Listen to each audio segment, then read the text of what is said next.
Here's a crazy stat. They do statistics and they basically show the level of attractiveness based on what job you have. And they survey a bunch of women. And lawyer actually ended up being number one. Now, the irony is there's people who own their own plumbing and roofing firms that make more money than lawyers, but they were much lower, seen as much lower than a lawyer. Did you know that being a janitor, you actually got less attractiveness, even though you were employed, than being unemployed? Really? Being unemployed was like a neutral stance. So the perception matters. The perception of janitor actually hurts you more than being unemployed. As a man, for women. And being an attorney, by the way, for those of you who don't know this, most men who are attorneys are in massive levels of debt and are never going to make, Harvey Specter level of money. But it's funny because the perception that they're smarter, there's law degree mills right now. They're just pumping out law degrees for anybody who, they don't have to pass the LSAT. They don't have to do well in the LSAT and they'll still get law degrees. And so women still have this perception that these men are more high status when in reality, there's guys out there that work on oil rigs. Like you guys watch the show Landman, those guys make $375,000 a year. They actually will make more money, but women don't see them as higher status than the janitor still. Like if I own a janitorial service and I have like several different trucks and cleaning people that go out there, I'm going to be seen as low status to women and I make $700,000 a year. That's the crazy part. And it's actually better for me to be unemployed than to be a janitor. That's the crazy part. I'm jealous because my dad cock-blocked me all my life. Wait. Your dad? So, that's his job.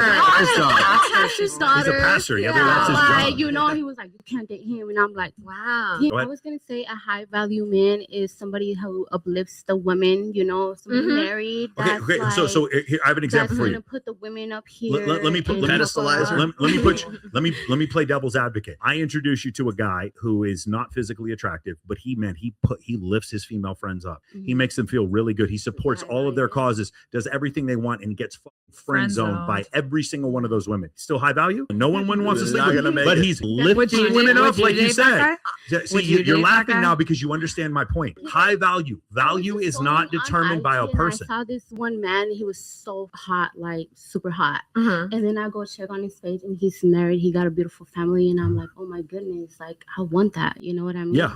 But hold on. He's not high value because you thought he was hot. He's high value because other women, including you, thought he was hot. Intersubjective reality, supply and demand. It's a function of economics. He had his wife's back. It was just like, oh my god. Yes, because more women creep into his DMs because he shows his wife. Duh. Question for you, actually.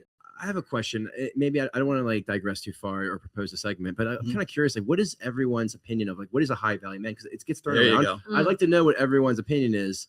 If that's okay. Sure. It's intersubjective reality. I don't care. Like for instance, the concept of alpha and beta that comes from taxonomy, it's contextual. If I have my birthday party and 50 people come to my birthday party and they toast me at my birthday party, in that moment, I have more alpha qualities than I did before that moment. And then we all leave there and we go on stage to watch Tiesto perform. Then Tiesto starts performing. He becomes the contextual alpha. So when it comes to high value man, it's an intersubjective thing between several different people. High value man does not mean a certain amount of height or income, a number of sexual partners. So it's competition. It's competition, but it's also contextual, meaning it changes from moment to moment. You're gonna have a man who's an alpha male and then he gets sick and he can't perform. He gets injured and he can't play in the NFL anymore. My point is it's always contextual. And the thing about high value men, this is where the real difficult part comes. If a man has a lot of women who want to have sex with him, but women in general dislike him, the women in general can't tell you that he's not a high value man. This is one of the biggest problems that I have because women will say this. They'll be like, hey, is being loyal attractive in a man? And women will be like, yes. I was like, well, then how come all these unloyal men are having so much sex with women? And that's because it's not what's attractive. This happens to me all the time because I am friends with guys who are a bit of despots. Bilzerian's one of them. I hear women say he's not a high value man. And I'm like, I know 500 women who would have sex with him.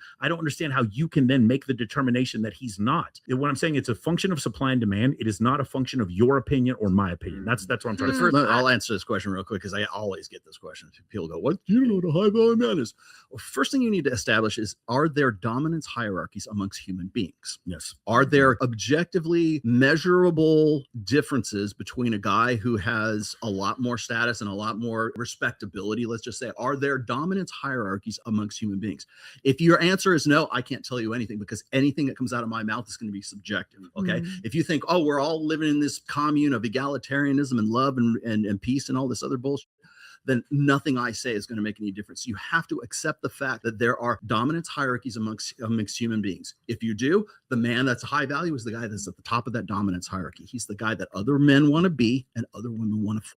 And it doesn't matter if that guy is the best, he's the top G in the fishing village in Chile, okay? But he has a pickup truck and he's at the top of the dominance hierarchy, and women want to fuck him and men want to be him. That guy is homeless and poor in Brickell, okay?